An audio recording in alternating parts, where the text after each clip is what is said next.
딱이 맞은 영혼 제4부 마음 상하는 상황에 대처하는 방법. 사물을 다르게 보기. 자아가 발달함에 따라 우리는 같은 사물과 사건에 대해서도 의미를 달리 부여하게 됩니다. 게슈탈트 심리학에서 말하는 의미는 형상과 토대의 관계에서 파생됩니다. 이를테면 우리가 듣는 비판이 형상에 해당한다면 이 비판과 결부된 특수한 경험을 포함하는 우리의 과거 경험의 총체는 토대가 됩니다. 우리가 이전에 체험한 마음 상함이나 상처, 내사 같은 것들도 모두 이 토대 또는 배경에 속합니다. 우리는 지금 맞닥뜨리고 있는 형상, 즉 체험을 자신의 배경에 따라 각각 다르게 해석합니다. 마음의 상처를 많이 입어 자존감이 희박한 사람과 어릴 때부터 긍정적인 체험을 많이 해서 자존감이 확실한 사람은 같은 비판을 받아도 저마다 다른 의미로 받아들이게 마련입니다. 앞의 사람의 경우 자존감과 관련해 볼 때 상당히 부정적인 체험들이 그의 배경을 형성하고 있습니다. 그렇기 때문에 비판을 받으면 자신의 업적과 인격이 거부된다고 느낍니다. 반면 뒤의 사람은 비판을 오히려 자기를 풍부하게 해주는 격려로 받아들여 자아를 더욱 발전시켜 나갑니다. 마음 상함이란 현상 역시 특정한 사건의 경신한 모욕이란 의미를 결부시킴으로써 생겨납니다. 그러므로 거절이라는 것이 어떤 사람에게는 몹시 마음 상하는 일이 되기도 하지만 거절당한 체험을 그저 유감스러운 일 정도로 넘기는 사람도 있습니다. 또 같은 사람에게라도 그 사건이 갖는 비중이 변함에 따라 사건의 의미도 변할 수 있습니다. 그렇기 때문에 처음에는 마음에 몹시 상처를 주었던 거절이 다음번에는 그저 아쉬움만 일으키고 세 번째 겪을 때에는 거의 무관심하게 되는 일도 있을 수 있는 겁니다. 어떤 사람이 마음을 쉽게 상한다는 것은 이런 관점에서 보면 어떤 일을 무시나 모욕이란 의미로 해석하는 경향이 그에게 매우 짙다는 뜻이 될 수 있습니다. 따라서 마음 상할 가능성을 줄이는 것은 이러한 의미 부여 행위를 변화시키는 것과 불가분의 관계에 있습니다. 이것은 그 배경을 다루어 보아야, 즉 이전의 트라우마가 형성된 과정과 내사를 인식한 후 이것을 극복할 방법을 모색함으로써 가능해집니다. 한편 의미부여 행위를 줄일 수 있는 또 하나의 길이 있습니다. 형상을 보는 새로운 시각을 갖추는 것입니다. 어떤 사건을 우리의 배경을 통해 일그러진 형상으로 보는 대신 같은 사건을 지금까지와는 다른 각도에서 관찰하는 것, 이른바 관점을 변경하는 것입니다. 예를 들어보지요. 마음 상하게 하는 거절을 당할 때 우리는 그것을 우리 자신의 인격에 대한 거부로 받아들일 수도 있고 시간이 없다거나 그럴 수밖에 없는 사정이 있다는 상대의 말을 그대로 믿을 수도 있습니다. 그런데 후자처럼 생각할 경우 이 거절의 의미는 사뭇 달라집니다. 우리에 대한 비난이 아니라 단순히 상대의 사정이 여의치 않은 결과가 되는 것이지요. 하지만 이러한 관점 변경은 우리가 이 관점을 끌어들여 내면화하려고 적극적으로 노력할 경우에만 가능합니다. 이런 연습을 한번 권하고 싶군요. 소파를 바꿔 앉은 후 이 달라진 각도에서 당신 마음을 아프게 한 사건을 관찰해 보라는 것입니다. 다른 자리를 잡기 위한 적극적인 결심과 행동이 당신에게 도움이 될 겁니다. 그리하여 적극적이 된 당신은 어쩌면 꼭 같은 사건에 전혀 새로운 의미를 부여하게 될지도 모르지요. 몸을 움직이기. 신체의 움직임이 얼마나 중요한지 이 자리를 빌려 강조하고 싶습니다. 마음 상함을 딛고 일어서는 일, 마음 상하기 쉬운 성향을 변화시키는 일은 언제나 몸의 움직임과 관계가 있습니다. 이를테면 마음 상함을 겪게 하는 상황에서 멀리 떨어진다든가 고립 상태에서 접촉으로 옮겨온다든가 하는 식으로 말입니다. 앞에서 이야기한 바와 같이 몸을 움직여서 감정을 표현하거나 정리하는 것 같은 행위는 마음 상함을 극복하는 데 큰 도움이 됩니다. 몸을 움직임으로써 자신과 자신의 몸을 다시 느끼기 시작하기 때문입니다. 또한 주변 환경을 새롭게 지각하게 되는 것도 이때이지요. 이것은 사람들이 자신을 열고서 마음 상한 감정이 아닌 다른 감정들을 내면으로 받아들이기 시작했다는 표시입니다. 눈으로 보는 것, 몸이 느끼는 여러 가지 인상들도 마음 상함을 극복하는 데 도움이 됩니다. 몸의 움직임은 마음도 함께 움직이게 하면서 상처난 부분을 계속 치료해 갑니다. 상심, 모욕감, 고집, 희생을 자처하는 태도는 모두 마음이 굳어져 있는 상태입니다. 이런 상태에 놓인 사람은 돌처럼 굳어 있어서 긍정적인 만남과 멀리 떨어져 있을 뿐만 아니라 자신을 새롭게 해줄 힘과도 전혀 연결되어 있지 않습니다. 힘이 있어서 움직이는 게 아니라 움직이겠다는 의지로 움직이는 것이지요. 육체적으로뿐만 아니라 정신적으로도 마찬가지입니다. 치료 상담 과정에서 한 여성 내담자와 상상력 연습을 해본 적이 있습니다. 그녀는 상상 속에서 자신을 괴롭히는 마음 상함 장면을 다시 한번 체험했습니다. 그때 남자친구는 마음이 변하여 그녀를 떠나려 하고 있었습니다. 하필이면 그녀가 의지할 곳 없이 슬픈 감정에서 헤어나지 못하고 있던 때 말입니다. 희생자의 처지로 전락하는 비참한 느낌, 그가 돌아설 때의 모욕감, 자기를 그토록 수치스럽게 공경에 빠뜨린 그 남자친구를 향한 분노, 그 모든 마음 상함을 그녀는 생생하게 다시 느꼈습니다. 그와는 더 이상 아무 관계도 갖고 싶지 않았기 때문에 고통 속에서 아무 말 않고 있었습니다. 그가 듣지 못할 만큼 소리 죽여 울면서 이 일을 운명으로 받아들였지요. 사실은 그와 계속 사귀기를 바랐지만 자존심 때문에 그 얘기를 할 수가 없었던 겁니다. 그러나 상상 속에서는 이미 그 오래된 마음 상함의 태도를 벗어나 자존심을 꺾고서 몸을 일으키고 있었습니다. 그렇게 일어선 자세로 그녀는 떠나려는 사람에게 말을 걸면서 잠시만 더 있어 달라고 부탁했습니다. 자존심을 꺾고 자리에서 일어나려는 결심, 상대에게 욕하기를 포기하는 것은 물론 그에게 곁에 있어 달라고 부탁하는 창피까지 무릅쓴 용기, 그 모든 과정을 그녀는 상상 속에서 다 완수했던 것입니다. 비록 이 과정은 오직 상상만으로만 이루어졌지만 그것이 실제로 끼친 영향은 적지 않습니다.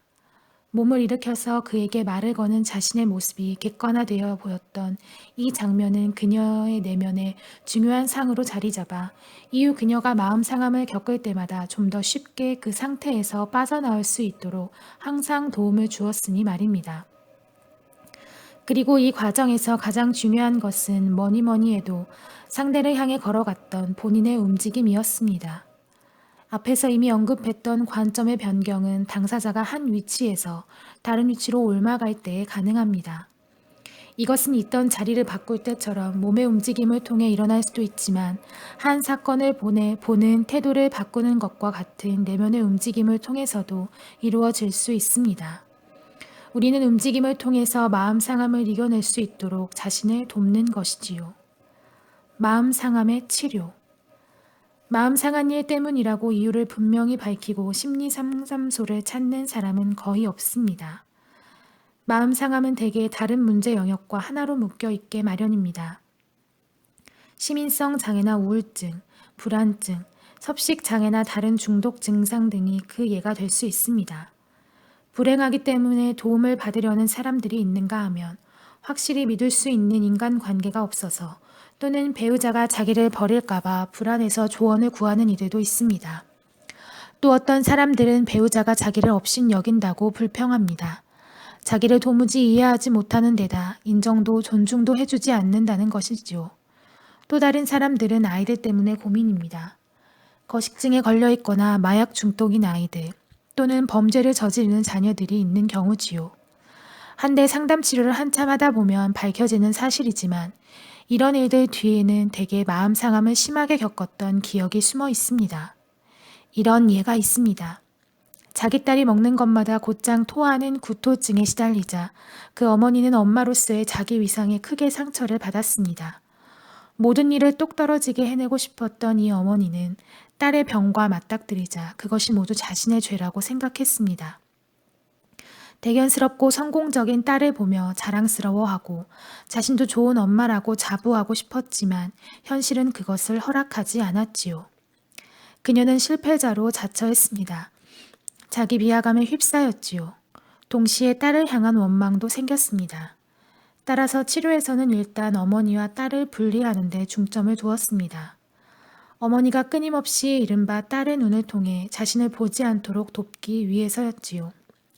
왜냐하면 딸의 시각이란 것은 그 어머니의 억측일 뿐 사실 그녀 자신이 품고 있는 자책감과 자신에 대한 거부감이었기 때문입니다.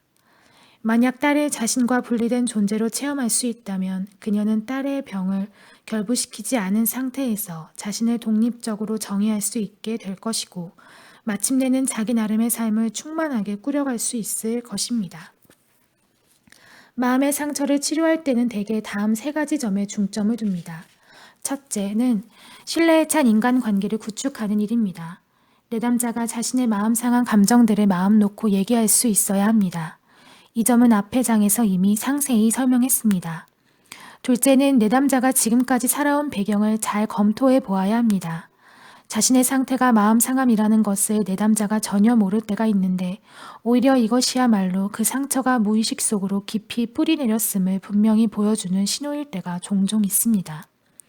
상처난 부위에 대해 모르면 모를수록 어떤 사건이 왜 그렇게 깊이 상처를 내는지 이해하기는 그만큼 어려워집니다. 내사와 결부된 두려움, 그 밖에 충족되지 않은 욕구를 찾아내는 작업의 목적은 바로 여러 쪽으로 갈라져 나간 감정들과 인성의 조각들을 내담자가 다시 의식하여 하나로 통합할 수 있게 돕는 것입니다. 마음에 다친 과거 기억 속의 어린아이와 감정적으로 가까워지는 일도 그 일부이지요. 그리고 이것은 결국 자기 자신을 더 많이 받아들이는 것과 결부됩니다.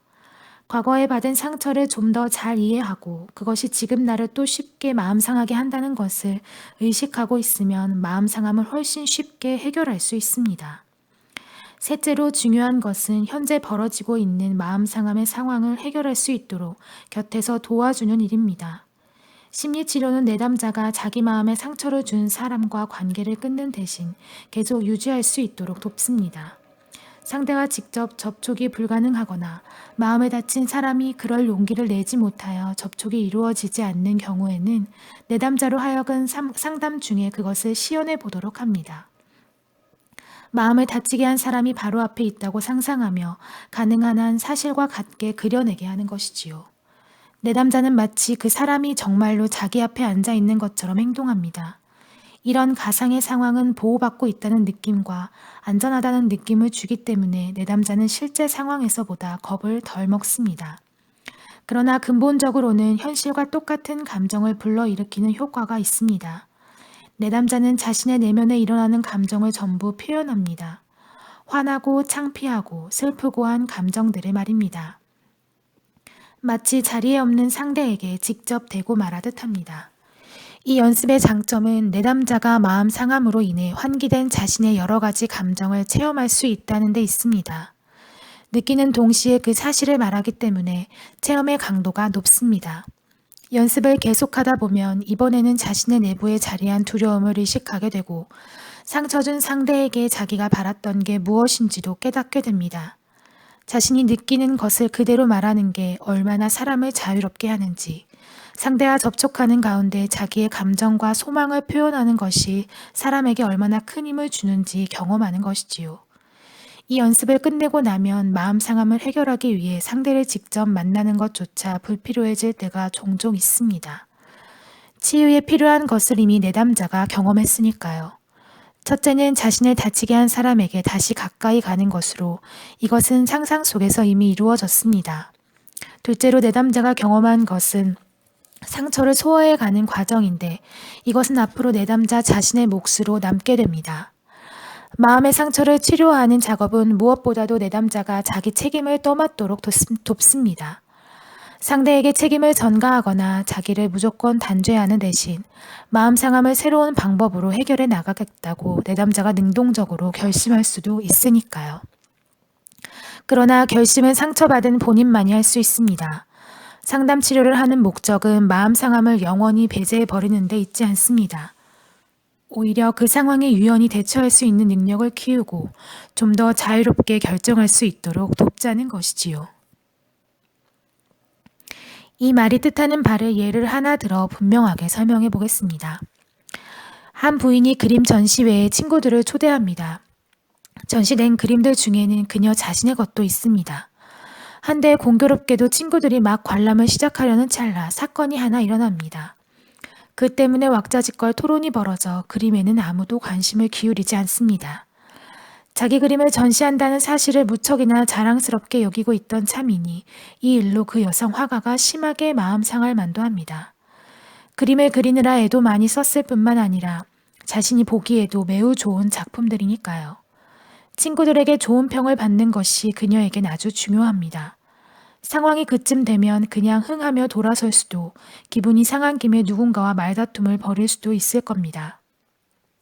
아니면 마치 아무렇지도 않은 듯이 있다가 나중에 가서야 안갚음을 할지도 모릅니다. 반면에 전혀 다른 태도를 취할 수도 있습니다. 말하자면 그림을 통해 인정받고 싶은 소망이 이루어지도록 다시 한번 노력해 볼 수도 있다는 말입니다. 이를테면 여러분 너무나 열심히 토론하시느라 그림은 깜빡 잊으신 모양이네요. 그중엔 제 그림도 있는데요. 자, 이제 그만 이쪽으로 와서 그림 감상 좀 하시죠. 라고 직접 말해볼 수도 있지 않을까요? 아니면 아예 직접 토론에 참여한 후 어느 정도 시간이 흐른 뒤에 자기 쪽으로 주의를 집중시킬 수도 있겠지요.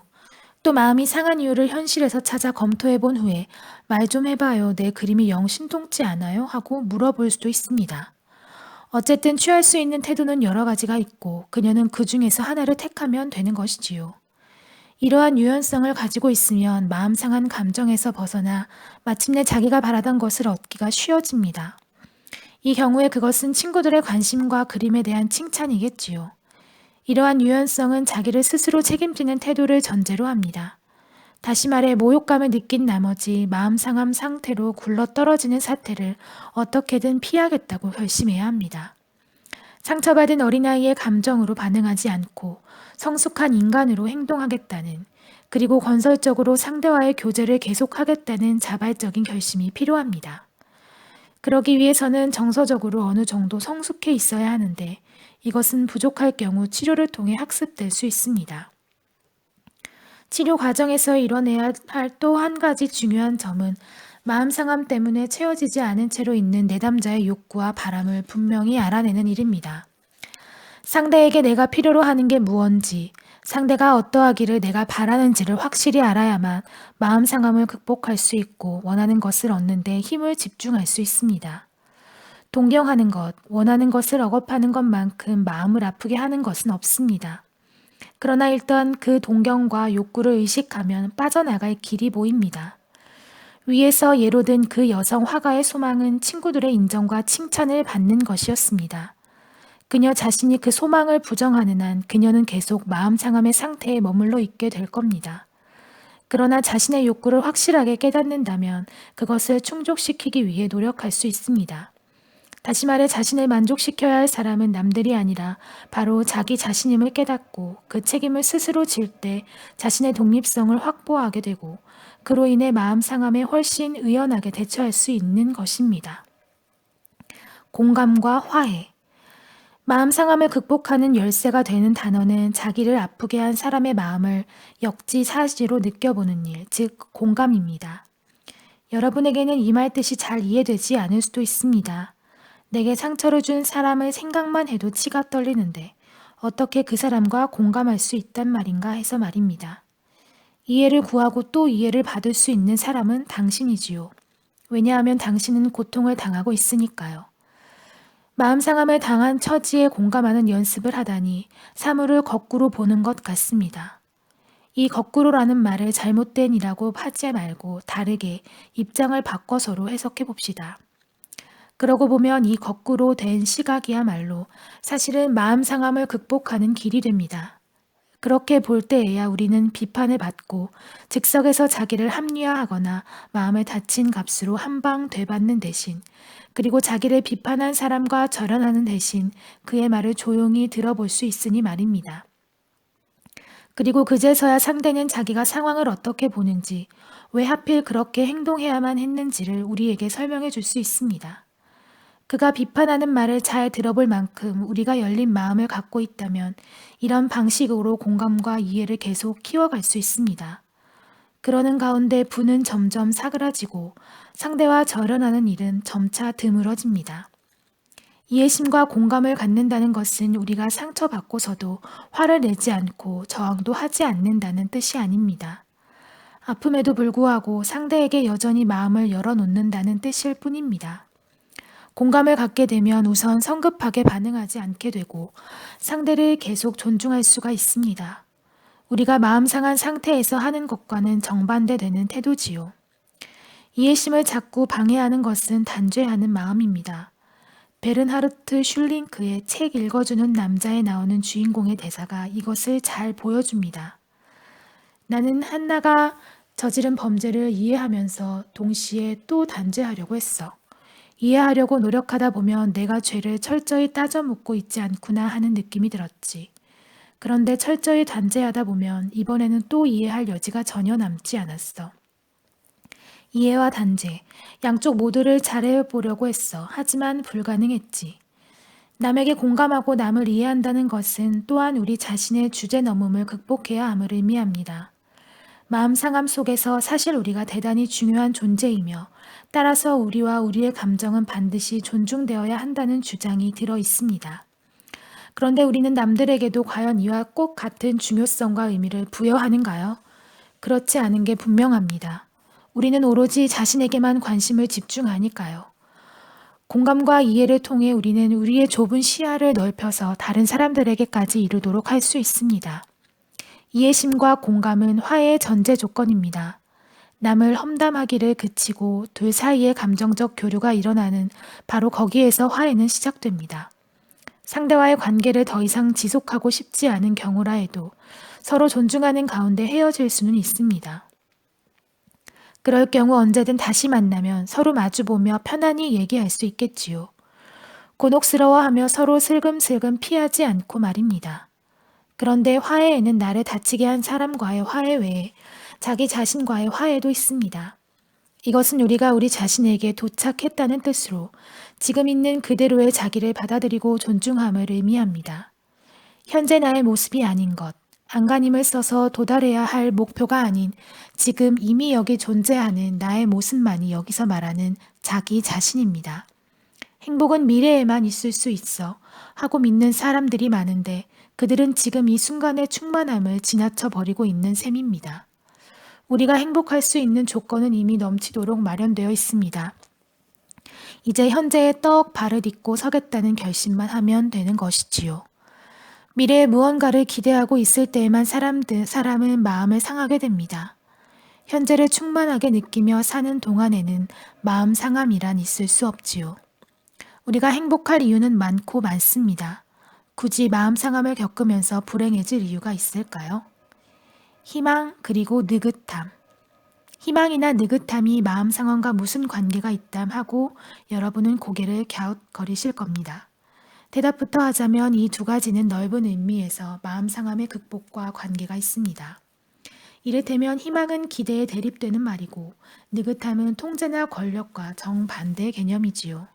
그리고 대립되는 각각의 두 개념은 서로 긴밀히 연관되어 있습니다. 기대는 이루어져야 한다는 욕구까지를 포함하는 것으로 이루어질 때까지 조금도 참지 못할 만큼 조급한 경우가 허다합니다. 기대했던 것이 이루어지지 않으면 실망이 옵니다. 반면에 희망은 훨씬 참을성이 있습니다. 기다릴 여지를 많이 갖고 있고 반드시 지금 이루어져야 한다고 졸라대지도 않습니다. 꼭 만족되어야 하는 욕구가 아니라 필요한 것을 우리가 얻게 될 거라는 믿음, 얻고 싶다는 바람입니다. 희망은 미래를 향하고 있으므로 여기와 지금이라는 조건에 얽매이지 않습니다. 희망함으로써 우리는 기대와 결별하고 기대치가 반드시 이루어져야 한다는 생각도 버리게 됩니다. 희망이 산산이 부서지면 그 결과로 슬픔이 옵니다. 이제 얻을 수 없게 된 것에 대해 우리는 슬퍼합니다. 하지만 그렇다고 해서 상처를 받지는 않습니다. 마음 상함은 기대가 어그러졌을 때 나타나는 반응입니다. 마음을 잘 다치는 사람은 시간을 갖고 기다릴 능력이 없습니다. 무엇에 대해선가 인정을 받고 싶을 때 그것을 당장 받아야지 나중까지 기다릴 수가 없습니다. 마치 나중에 받는 칭찬은 지금 당장 받는 칭찬보다 가치가 떨어지기라도 한다는 듯이 말입니다. 기대하는 대신 희망을 품는다면 시간을 넉넉히 잡고 끈기 있게 기다릴 수 있다면 마음 상함은 피할 수 있습니다. 바로 이러한 태도를 나는 느긋함이라고 부릅니다. 느긋할 때 우리는 자기 감시를 그치고 자신을 신뢰합니다. 우리 힘으로 어떻게 할 수 없는 건 그냥 흘러가게 놔둘 뿐 우리 영향권 바깥에 있는 일을 좌지우지하겠다고 힘을 낭비하지 않지요. 예를 들어 권력이나 통제를 통해 남의 사랑이나 애정을 강제로 얻을 수는 없지 않습니까? 내가 사랑하듯 상대도 나를 사랑하기를, 내게 사랑을 선사해 주기를 그저 희망할 수 있을 뿐이지요. 내 편에서 상대에게 마음을 열어놓고 있는 것 외에 우리가 할 수 있는 것은 아무것도 없습니다. 일방적으로 요구하고 안 되면 모든 것을 없애버릴 수도 있는 마음 상함은 여기엔 발 디딜 여지가 없습니다. 희망은 억지로 받으려고 하는 대신 저절로 선사받도록 합니다. 기대에서 희망으로 가는 이 변화를 이루어내기 매우 어려운 경우가 많습니다. 왜냐하면 이 변화를 시도하려면 통제하려는 욕구를 버려야 하는데 그 결과가 두렵기 때문입니다. 그러다 보면 기대를 마치 희망인 것처럼 가장하는 일이 일어날 수도 있습니다. 특히 배우자들 사이에 이런 일이 잦습니다. 한 사람이 다른 사람에게 행동으로 자기 뜻을 은근히 표시하든가 아니면 직접 말을 하는 겁니다. 당신의 지금 모습은 물론 내가 좋아하는 그대로는 아니야. 하지만 당신은 변할 수 있을 거야 라고요. 이때 두 사람은 모두 상대가 이 말을 들어주리라고 믿습니다. 그러다가 일이 그렇게 되지 않으면 실망하거나 헤어지지요. 상대를 변화시키려고 시도한 적이 있는 사람이라면 누구나 실패를 경험해 보았을 겁니다. 그랬으면서도 우리는 거듭거듭 같은 시도를 계속합니다. 그런데 상대가 변화할 거라는 기대 뒤에는 불안이 자리 잡고 있습니다. 즉, 상대에게 자기가 싫어하는 면이 있는데 거기에 대응할 방도를 모르기 때문에 어떻게든 간섭해서 바꾸고 싶은 겁니다. 자기의 힘이 전혀 미치지 않는 일과 마주칠 때 사람들은 불안해하고 어디선가 그 일을 조종할 수 있는 장치를 찾아내고 싶어 하기 때문이지요. 하지만 이때 조종관 역할을 할 수 있는 것은 통제나 간섭이 아니라 신뢰와 경험입니다. 그런데 신뢰는 제조해낼 수 있는 게 아닙니다. 다만 선사할 수 있을 뿐이지요. 그러므로 우리는 자발적으로 행동할 결심을 해야 합니다. 무언가를 남에게 줄 자세가 내면적으로 갖추어져 있을 때에야 바로 그것을 남들에게 받을 수 있습니다. 여러분들 역시 지금까지 우리가 함께 나눠온 경험을 바탕으로 이 사실을 잘 알고 있으리라 믿습니다. 강제로라도 반드시 갖겠다고 마음 먹는 것들은 대개 우리에게 주어지지 않습니다. 희망을 품고 느긋해질 때 마음 상함이라는 함정을 피해 가기가 한결 수월해집니다. 하느님, 제가 바꿀 수 없는 일은 받아들일 느긋함을 주소서. 변화시킬 수 있는 일은 변화시킬 용기를 주소서. 그리고 두 가지를 서로 구별할 수 있는 지혜를 주소서.